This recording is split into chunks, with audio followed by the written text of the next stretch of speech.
ఒక పెద్ద భవంతిలో భార్యాభర్తలిద్దరూ జీవిస్తుంటారు. కోట్ల రూపాయల సంపాదన, కారు, మంచి ఇల్లు, జీవితం బిందాస్గా ఉంటుంది. అయితే రాత్రి మాత్రం అస్సలు నిద్రపట్టదు. నిత్యం డబ్బుల గురించే ఆలోచిస్తూ నిద్రలేమి సమస్యతో బాధపడుతుంటారు.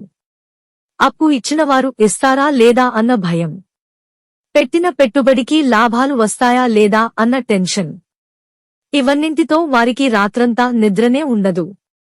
అయితే అదే భవంతికి ఎదురుగా ఓ పూరి గుడిసెలో ఓ పేద జంట ఉంటుంది.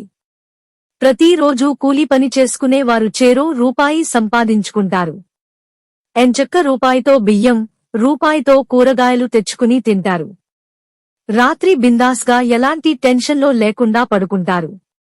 రేపు ఏమవుతుందో అన్న బాధ ఉండదు. ఉదయం మళ్లీ లేచి పనికి వెళ్తాం, 2 రూపాయలు వస్తాయి. వాటితో ఎంచక్కా తినొచ్చు. అంతే, అంతకు మించి మరో ఆలోచన ఉండదు వారికి. ఇదంతా పైనుంచి చూసిన పార్వతీ పరమేశ్వరుడిని ఓ ప్రశ్న అడుగుతుంది. అదేంటి స్వామి, అంత సంపాదన ఉన్న ఆ జంట నిద్రలేకుండా అలా ఇబ్బంది పడుతున్నారు? పూరిగుడిసెలో ఉన్న ఆ పేద జంట బిందాస్గా ఉంది. అసలేంటిది అంటూ ప్రశ్నిస్తుంది. చిరునవ్వు చిందిస్తూ పరమేశ్వరుడు, నువ్వే చూస్తూ ఉండు అని చెప్తాడు. మరుసటి రోజు కూలిపనికి వెళ్ళొస్తుండగా పేద జంట ముందు నాణేలు ఉన్న ఒక సంచిని పడేస్తాడు. సంచిని ఓపెన్ చూసిన ఆ జంట కాయిన్స్ ను కౌంట్ చేయడం మొదలు పెడతారు.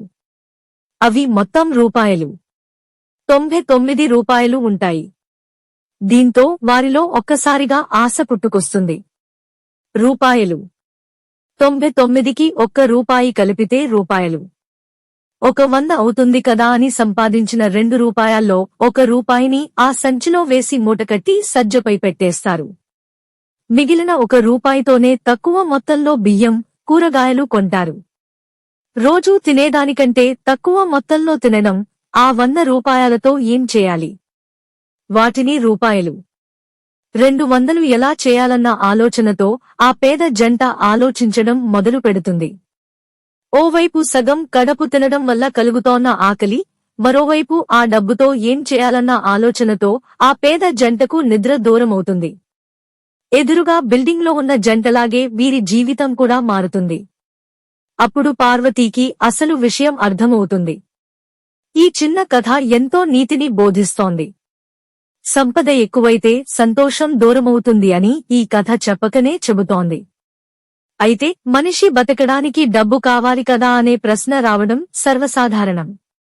జీవితమనే పడవ ప్రయాణించాలంటే డబ్బు అనే నీళ్లు ఉండాల్సిందే. అయితే ఆ నీళ్లు పడవలోకి వస్తే పడవ మునిగిపోతుంది. అదే విధంగా జీవితంలోకి డబ్బు వస్తే జీవితం మునిగిపోతుంది.